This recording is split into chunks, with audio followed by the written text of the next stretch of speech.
오늘 우리에게 주신 하나님의 말씀은 사도행전 15장 13절에서 18절의 말씀입니다. 사도행전 강의 24번째 시간, 사도행전 15장 13절에서 18절의 이 말씀을 저와 여러분이 함께 나누어서 읽도록 하겠습니다. 성경을 다 함께 펼쳐주시면 감사하겠습니다. 자막도 제공되지만 성경으로 함께 읽으면 더 좋겠습니다. 13절부터 18절까지 저와 여러분이 같이 나누어 읽습니다. 제가 먼저 13절을 읽겠습니다. 그들이 이야기를 마치자 야고보가 받아 말했습니다. 형제들이여, 내 말을 들어보십시오. 하나님께서 자기 이름을 위해 처음에 어떻게 이방 사람들 가운데 백성을 불러내 찾아오셨는가를 시몬 베드로가 말해 주었습니다. 예언자들의 말씀도 이것과 일치합니다. 기록되기를 이 일 후에 내가 돌아와 다윗의 무너진 장막을 다시 지을 것이다. 폐허가 된 것을 내가 다시 짓고 내가 회복시킬 것이다. 그러면 남은 사람들과 내 이름으로 일컬음 받는 모든 이방 사람들이 주를 찾을 것이다. 18절 같이 읽겠습니다. 이것은 오래전부터 이 일을 알게 해주신 여호와의 말씀이다. 아멘. 말씀을 함께 읽어주신 성도 여러분 감사합니다. 사도행전 강의 24번째 시간입니다. 다윗의 장막이라는 단어를 아마 우리 성도님들은 여러 번 들어보셨을 것입니다. 지난주에 우리는 1차 전도 여행을 마치면서 하나님 나라에 들어가는 방법에 대해서 공부했습니다. 사도행전이 우리에게 뭐라고 말했냐면 하나님 나라에 들어가는 방법은 그 열쇠는 고난이라고 했습니다. 그런데 그냥 고난이 아니라 열쇠로 치면 매우 큰 열쇠, 큰 고난의 충만함이라고 했습니다. 사도행전은 성령 충만만 이야기하지 않고 하나님의 은혜 충만만 이야기하지 않고 성령과 은혜가 충만하려면 고난도 충만해야 된다고 가르쳐 줍니다. 복음을 전하면서 많은 고생과 어려움을 겪은 바울과 바나바는 드디어 그 고난의 이유를 깨달을 수 있었습니다. 성도 여러분, 사실 우리가 신앙생활을 하는 이유가 있다면 그것 때문이지요. 나한테 생겨난 일, 왜 나는 이런 일을 겪어야만 하고, 왜 그게 하필 우리 집이어야 하고, 왜 이런 일은 우리 교회여야 하고, 왜 우리 부모님이어야 하며, 왜 나의 아내와 남편과 가족이어야 하는가? 이것을 해석할 수 없어서 고통스럽고 괴롭고 절망과 저주와 원망 가운데 빠지죠. 바울과 바나바는 그 고난을 해석할 수 있게 됐습니다. 내 인생을 해석할 줄 알게 되면 우리의 인생은 그걸로 게임이 끝이라고 봐도 됩니다. 그게 안 돼서 부르짖고 울부짖고 이것 찾아다니고 저것 찾아다니고 교회도 갔다가 점집도 갔다가 그러는 중이기 때문이죠. 바울과 바나바는 이 고난을 해석할 수 있게 됐어요. 이게 있어야만 하나님 나라에 들어갈 수 있다고요.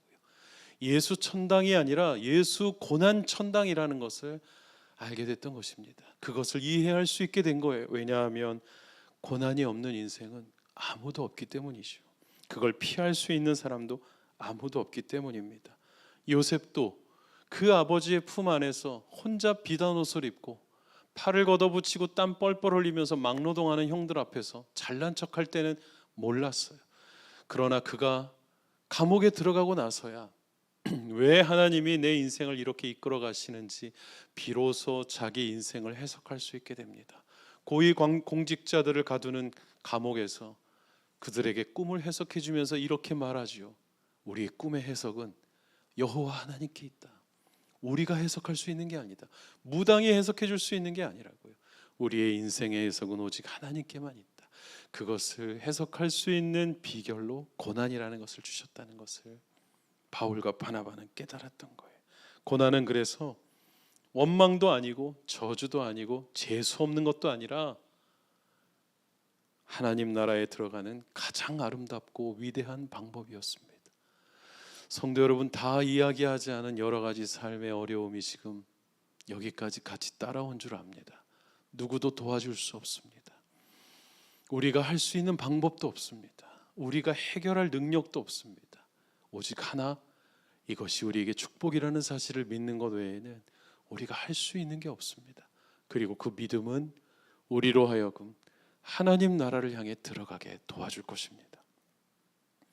사도행전을 통해 인생을 해석하는 방법을 깨달아 승리하는 저와 여러분의 삶이 되시기를 축복합니다. 여러분의 자녀가 괴로워하고 기도하고 있는 여러분에게 5살짜리가 엄마, 하나님이 다 해결해 주실 거야. 삶의 운명을 바꾸는 선포를 하게 될 겁니다. 가족의 방향을 바꾸는 놀라운 역사를 일으킬 겁니다. 우리도 깨닫지 못하고 있는 고난의 해석을 5살짜리가 선포하고 있다니. 조건이 있습니다. 내가 잘못해서 받는 버림은 안 됩니다. 그건 그나마인 걸 다행인 줄 알아야 됩니다. 조건은 단 하나, 복음이 있어야 됩니다. 복음이 내 안에 있어야만 이 고난은 열쇠가 됩니다. 오직 예수의 이름으로 기도하고 예수의 이름을 찬양하는 삶이어야 합니다. 그런데 그거 어렵지 않잖아요. 예수님의 이름으로 기도하자, 예수님의 이름을 찬양하자라고 오늘부터 할 수 있잖아요. 그것이 우리를 이끌어 줄 겁니다. 이 놀라운 삶을 지난주에 바울과 바나바가 복음을 전하고 최초의 그리스도인이라는 영광스러운 별명을 얻게 된 안디옥 교회 교인들이 누리게 되었는데, 오늘 1절에 보니까 이 사람들 괴롭히는 일이 복음의 방해가 또 시작됐어요. 자막은 없습니다. 성도 여러분, 성경을 봐주십시오. 1절 말씀에 뭐라고 기록했어요? 유대인들이 안디옥으로 내려와서 가르치기 시작했는데, 문제는 이겁니다. 잘못된 걸 가르쳐 주는 게 문제지요. 모세가 가르친 관례에 따라 할례 받아야 된다. 안 그러면 구원받지 못한다고 가르친 거예요. 심각한 문제가 발생했습니다. 바울과 바나바는 오직 예수의 이름으로만 구원받을 수 있다는 놀라운 믿음의 선포를 했는데, 유대인들은 정작 내려와서 그러면 안 된다. 그걸로는 충분하지 않아. 그렇잖아도 너무 쉬웠던 것 같아요. 아무것도 안 해도 되는 건 아니지 않나요? 맞아. 그러면 안 되지. 내가 어떻게 여기까지 왔는데. 여러분, 유대인들이 복음을 받아들인 사람들에게 율법의 굴레를 씌우는 이유가 분명해요. 나는 어떻게 여기까지 왔는데, 난 태어나면서부터 난지 8일 만에 생식기의 표피를 잘라내는 할례를 하고 하루에 3번씩 기도하고 먹으면 안 되는 거 딱 골라내고 생고생했는데 너넨 이렇게 쉽게 구원 얻는다고 화가 났던 거예요. 시샘했던 거예요. 근데 그게 우리 안에도 있어요. 나보다 늦게 믿은 저 사람이 나보다 방언 먼저 해, 나보다 더 열심히 찬양하고 눈물 흘려 축복해 주기는커녕 화가 납니다. 제가 그랬습니다. 이게 못된 마음입니다. 그래서 이런 신앙을 못된 신앙이라고 하죠. 잘못 들으면 모태 신앙으로 들려요. 사실은 못된 신앙입니다. 너무 쉽게 구원받은 게 화가 나는 거예요. 저건 아니지 하는 거예요. 이로 인해 바울과 바나바 그 유대인 거짓 교사들 사이에 충돌이 일어났고 논쟁이 시작됐습니다. 그런데 이 문제가 그들 안에서 해결이 안 되고 예루살렘 본부까지 회의가 상정되기 시작했어요. 이 회의가 본부에서 열렸을 때 하필 바리새파였다. 여러분, 바리새파는 살아서 구원받는 사람들이라는 별명을 얻을 정도로 율법의 완성자들이었습니다. 살아있는 율법 교과서들이었어요. 깨끗했어요. 당연하죠. 아무것도 안 하니까 손이 깨끗할 수밖에.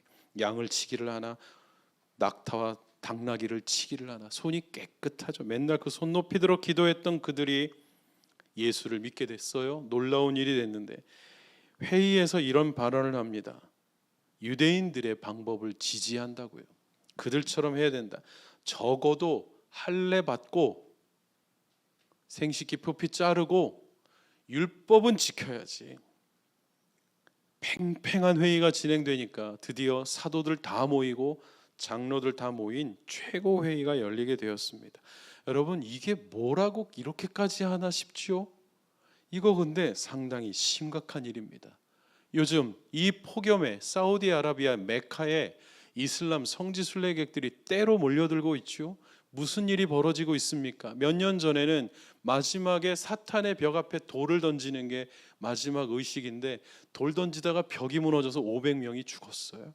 그리고 너무 더워서 이 폭염에 그냥 열사병에 죽고, 어리석죠. 사우디가 돈이 많으니까 위에다가 스프링클러 설치하고 에어컨 다 가동해도 소용이 없어요. 사람이 너무 많아서.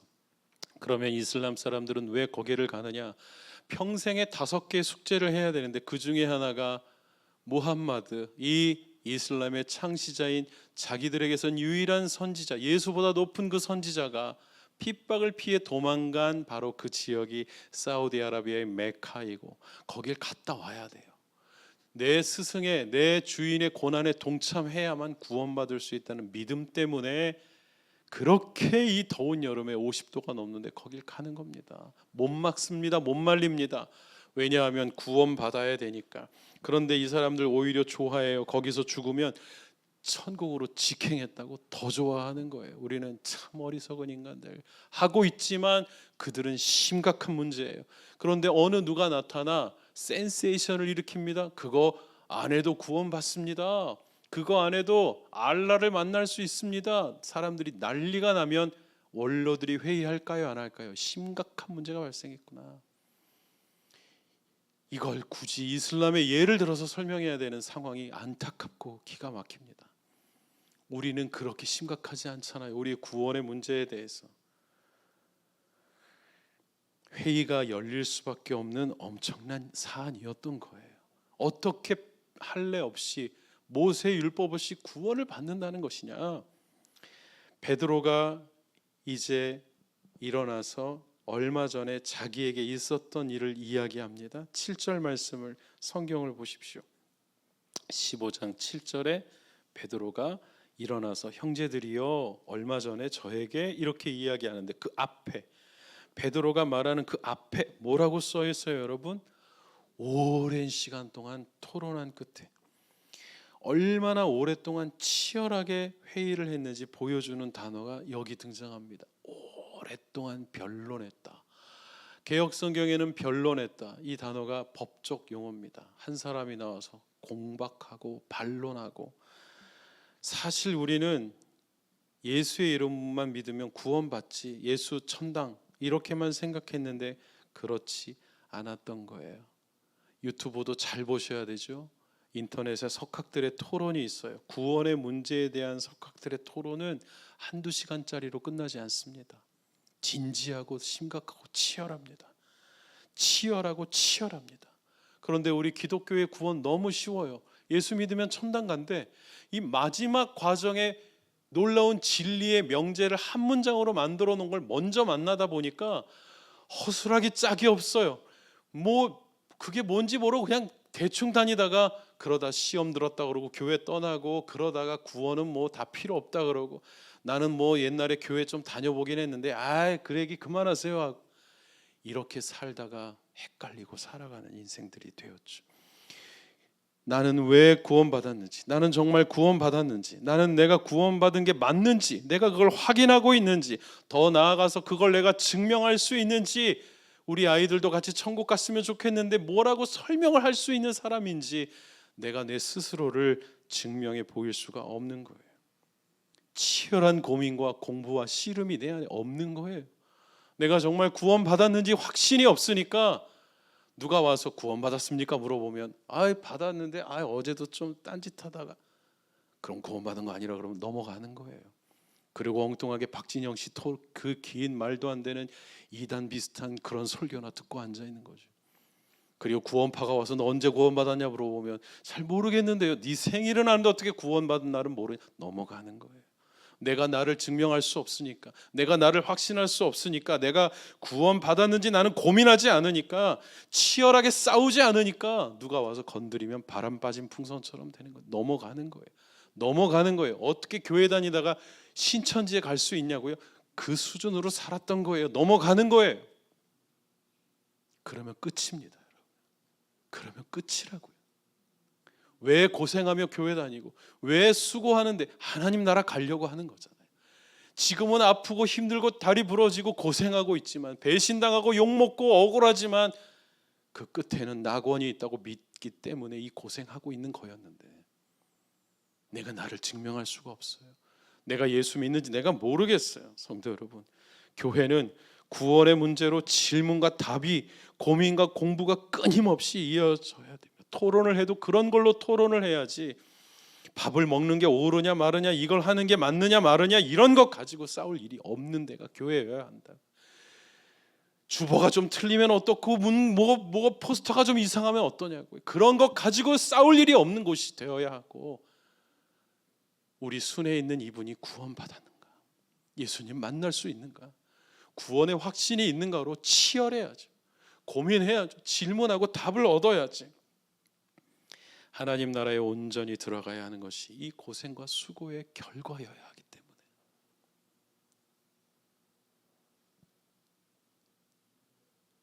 내 안에 질문이 없어요. 고민도 없고 치열한 토론이 없어요. 구원에 대해서 내가 구원받았는지 증명할 수가 없어요.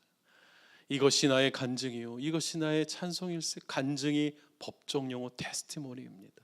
법정에 서서 증언해야 되는 게 테스티모니예요. 넌 구원받는 게 맞냐?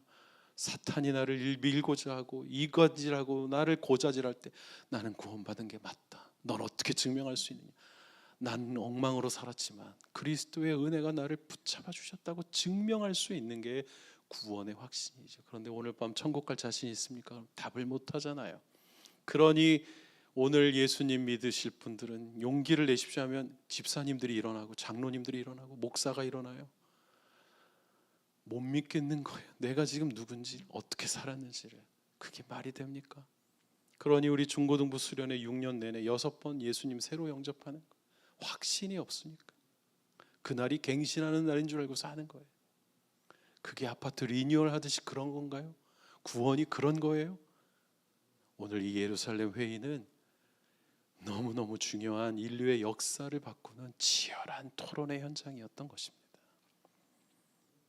베드로의 논지는 분명했어요. 내가 얼마 전에 경험한 일이 있는데 그게 고넬료 만난 일이죠. 내가 그걸 못 보고 못 들었다고 부인하지를 못하겠다. 하나님은 우리를, 이방인을 차별하지 않으시는 하나님이셨다. 그 말은 이방인들에게 너희 구원받으려면 유대인처럼 살아야 되라고 해야 되는데 하나님은 그렇게 하지 않아도 돼. 할례 받지 않아도 되고 금식하지 않아도 돼. 모세의 율법 지키지 않아도 돼. 나는 차별 없이 그리스도의 은혜가 있는 자들이면 누구나 다 구원받게 해주고 싶다. 이게 아버지의 마음이었다. 만약에 하나님이 유대인만 선택하셨어요. 유대인만이 선민이고 그들처럼 해야만 구원받는다고 성경이 가르쳤다면 지금 여러분 머리에 난 검은 모자가 쓰여 있어야 되고 여자분들은 다 나가야 돼요. 주차장으로. 어딜 들어와요? 다 나가야 돼요. 게다가 아이들은 다 할례 시켜야 되고 하루에 3번 금식기도 해야 되고 욤키프르 대안식일에는 차 집에 두고 걸어 다녀야 돼요.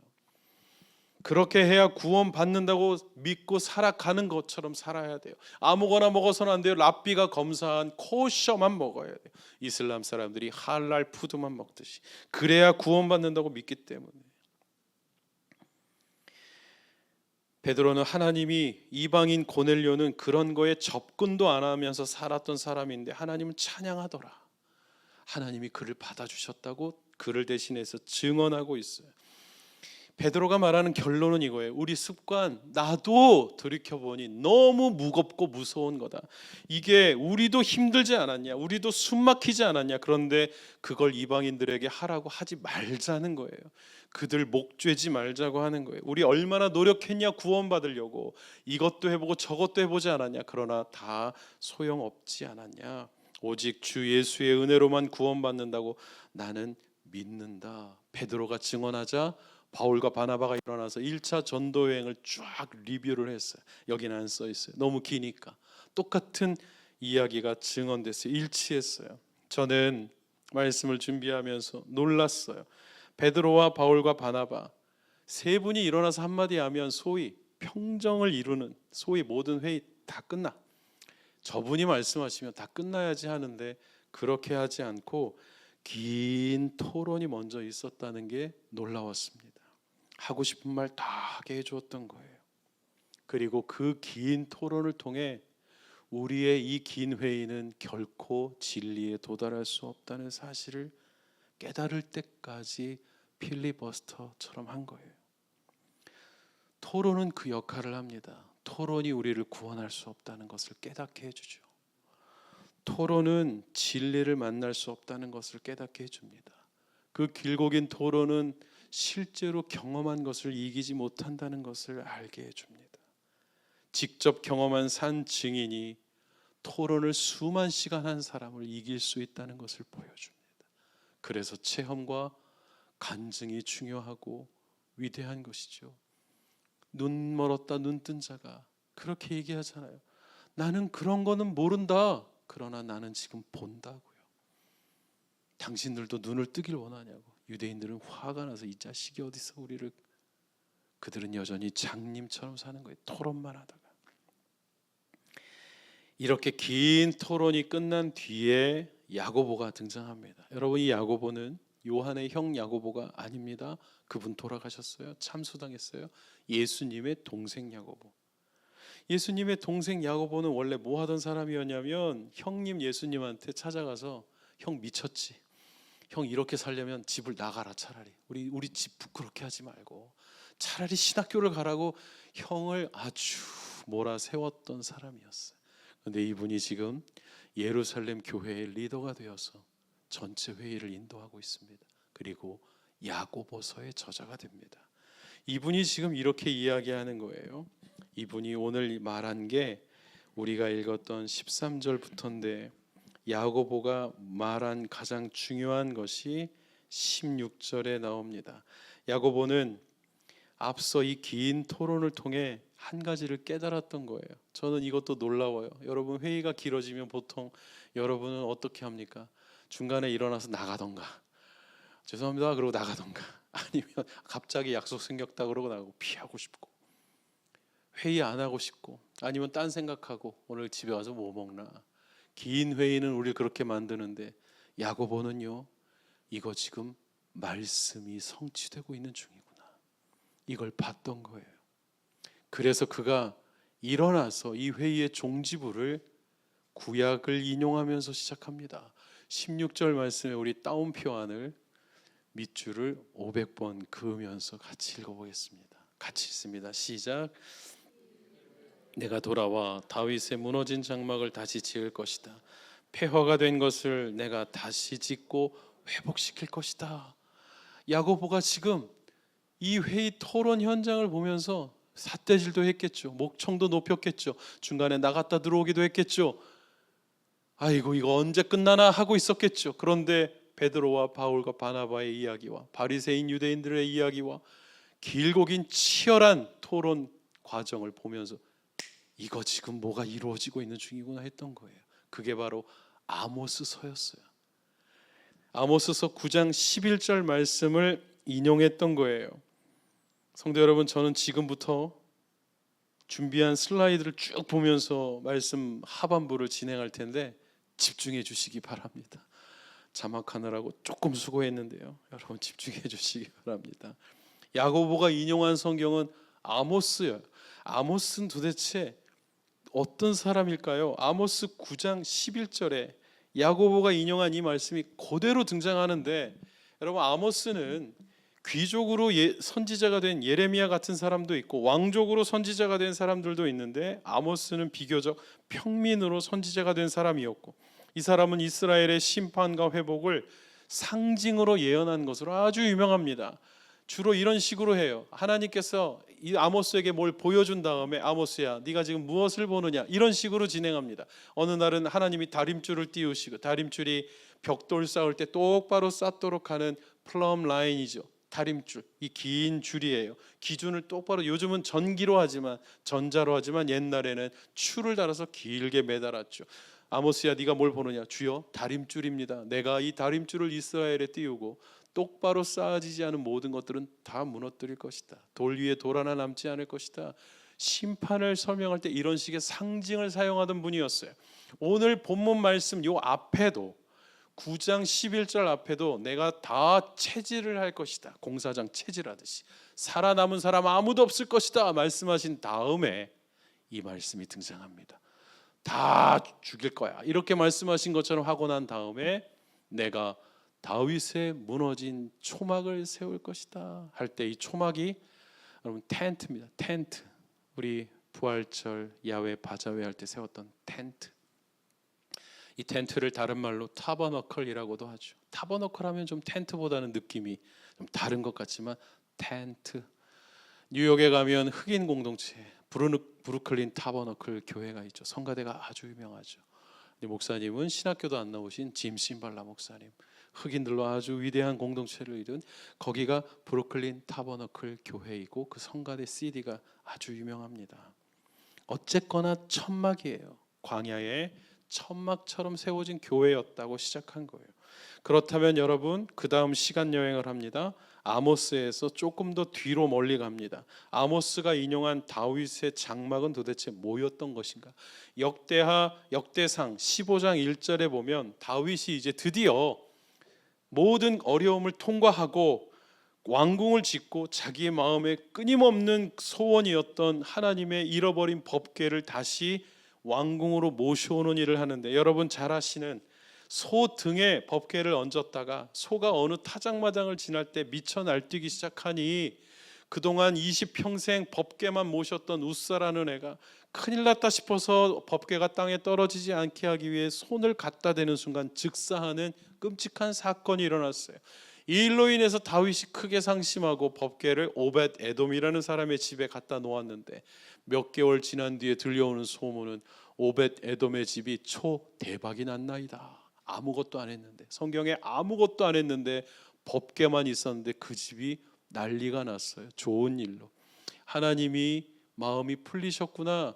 드디어 다윗은 군복을 벗고 제사장의 옷을 입고 레위기를 다시 찾습니다. 레위기에 보니까 법궤는 사람이 손을 대서는 안 되네요. 이거 웃사 누가 죽인 건가 했더니 다윗이 죽인 거나 마찬가지.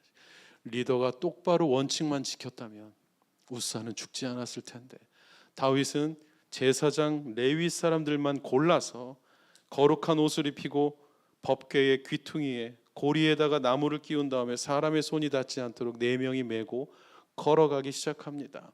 6걸음쯤 걸었을 때 아무 일도 일어나지 않자 다윗이 춤추기 시작했죠.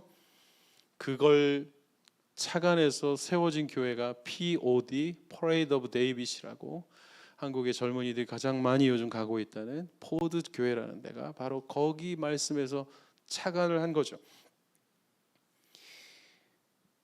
16장 4절에 보니까 다윗이 레위 사람들을 뽑아 하나님의 궤 앞에서 섬기게 하고 관리하게 하고 여호와를 찬양하고 감사를 드리게 했어요. 이걸 어떻게 했냐면 37절에 보니까 날마다 하게 했다. 날마다 거기서 이걸 하게 했다. 번제도 드리고 화목제도 드리고, 화목제는 화해의 제사입니다. 하나님이 마음이 풀리셨어, 나하고 다시 이야기해 주신다고 하셨어. 화목제를 드리고, 주님 감사합니다, 불태우듯이 다 드릴게요. 번제도 드리고 관리도 하고 찬양도 드리고, 이게 날마다 이어졌던 거예요. 다윗의 장막에서 무슨 일이 있었나? 24시간 예배가 있었던 거예요. 24 hours, 7 days의 예배가 시작됐어요. 지금 전 세계에 그런 예배가 많죠. 24시간 예배드리자, 24시간 기도하자. 캔사시티에 가면 24시간 기도한다는 인터내셔널 하우스 오브 프레이어, 아이합이라 그래서 좀 헷갈리는데 아무튼 기도하는 집이에요. 그게 요즘은 신사도로도 말이 많고 문제가 많다고 하지만 시작은 이거였어요. 너무나도 많은 사람들이 이걸 가지고 책도 쓰고요. 타미테니의 다윗의 장막, 또 다윗의 장막이라는 찬양팀도 있고요. 수많은 사람들이 다윗의 장막을 굉장히 많이 중요시하고 그리워하는데 바로 이것들 때문이었어요. 이렇게 하나님 앞에서 날마다 예배드리고 찬양하던 다윗의 장막이 있던 어느 날, 다윗이 선지자 나단에게 이런 마음의 고민을 이야기합니다. 역대상 17장 1절에 나는 너무 좋은 백향목 궁에 있는데 하나님의 법궤가 천막 아래에 있다는 게 마음이 안 좋다. 여러분, 이거 좋은 마음이죠.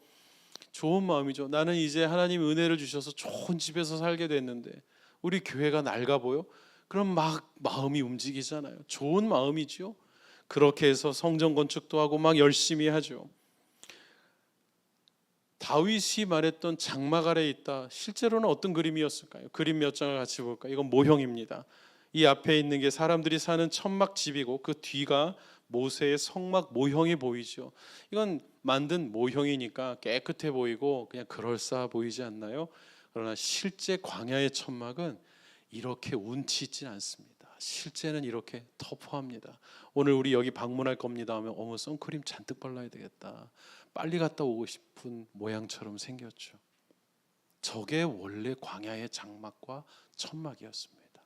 다윗이 하나님의 법궤를 저런 곳에 두지는 않았었겠지만, 이미지로는 이런 식이었겠지만, 자기는 왼쪽에 있는 이게 좋은 궁에 살면서 하나님의 법궤는 천막 아래에 있다는 게 그는 마음이 좋지 않았던 거예요. 좋은 마음이죠.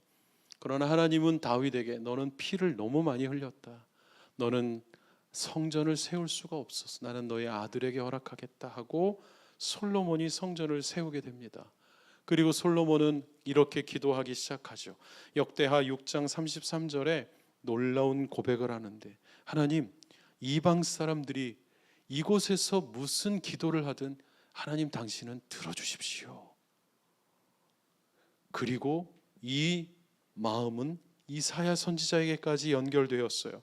이사야 선지자가 56장 6절과 7절에 이런 고백을 합니다. 이방 사람들이라도 여호와를 섬기고 여호와를 사랑하고 그의 종이 되어 안식일을 지키고 언약을 굳게 지키기만 한다면 내가 그들을 내 기도하는 집에서 다 받아주겠다.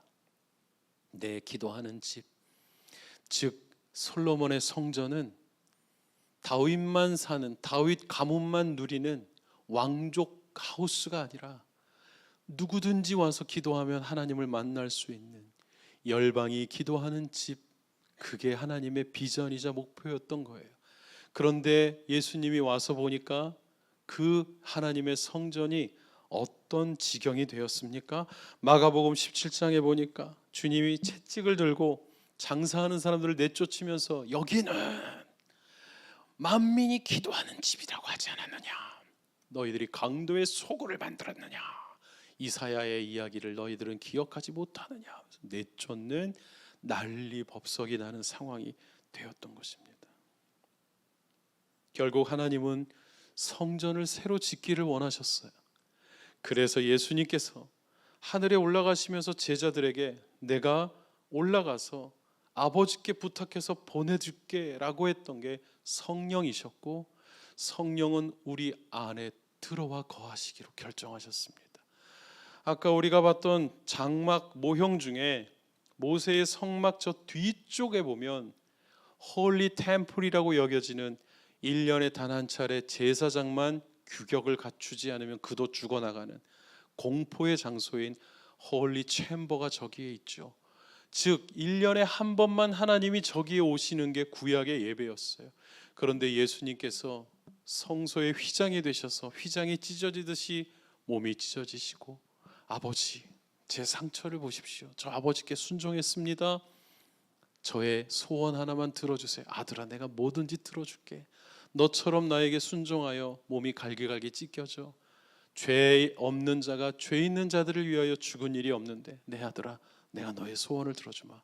아버지, 제 소원은 당신의 영을 제 사랑하는 제자들에게, 그리고 저의 이름을 믿는 누구에게든지 그 안에 성령을 보내주시기를 원하나이다. 성전되게 하신 것이었어요.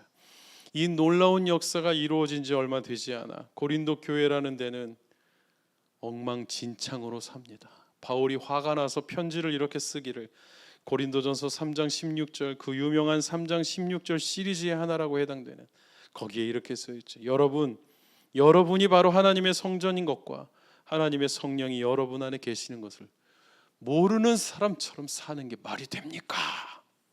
방언도 하고 예언도 하고 여러분은 엄청난 은사가 있는 교회던데 어찌하여 며느리와 시아버지가 동침을 하면서 떳떳하다고 말할 수 있습니까? 무슨 그런 궤변을 들어놓을 수 있습니까? 여러분이 하나님이 거하시는 그토록 새롭게 하기를 원하셨던 거룩한 성전인 줄을 모르십니까? 왜 그렇게 삽니까? 라고 외치지 않을 수 없었던 것입니다. 다윗의 무너진 장막을 다시 고치시겠다? 리빌트 하시겠다?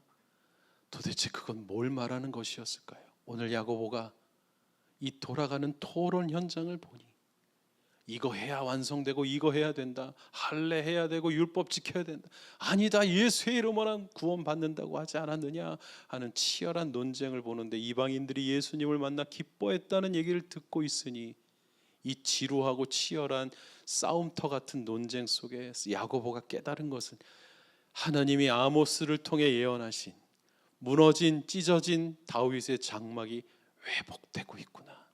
하나님의 꿈이 다시 꿈틀꿈틀 일어나고 계시는구나. 하나님이 모든 열방을 유대인을 통해 구원하기를 원하셨고 그게 지금 이루어지고 있구나. 이게 바로 하나님의 마음이셨구나. 우리만 구원받는 게 아니었구나. 그리고 오늘 나는 의장으로서 이방 사람 누구든지 예수의 이름으로만 구원받고 주님이 그들을 기쁘게 받아주셨다는 사실을 인정함으로써 그들에게 아무런 짐도 지우지 않게 되기를 통과되었음을 선포하노라 선언하는 일이 오늘 사도행전 15장. 이것은 전 세계 어떤 회의보다도 밀라노 칙령 그리스도교를 인정한다고 했던 그 로마의 회의보다도 니케아 회의보다도 어떤 회의보다도 가장 역사상 위대한 회의가 오늘 회의였던 것입니다. 그로 인해 우리도 여기에서 마음껏 예수의 이름을 찬양할 수 있게 되었고 예수는커녕 이스라엘 근처도 안 가본 사람들이 말씀 듣다가 은혜를 받고 찬양하는데 눈물을 흘릴 수 있는 삶이 된 것입니다. 이 편지를 이방 사람들에게 보내니 오늘 15장 마지막 절에 이런 말씀이 기록되어 있어요. 31절에 이방 사람들이 이 판결문을 읽고 기쁨이 회복됐습니다.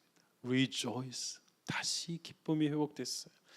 오늘 저는 다윗의 무너진 장막을 회복한다는 것이 무슨 말인지를 이렇게 한번 정리해 봤습니다.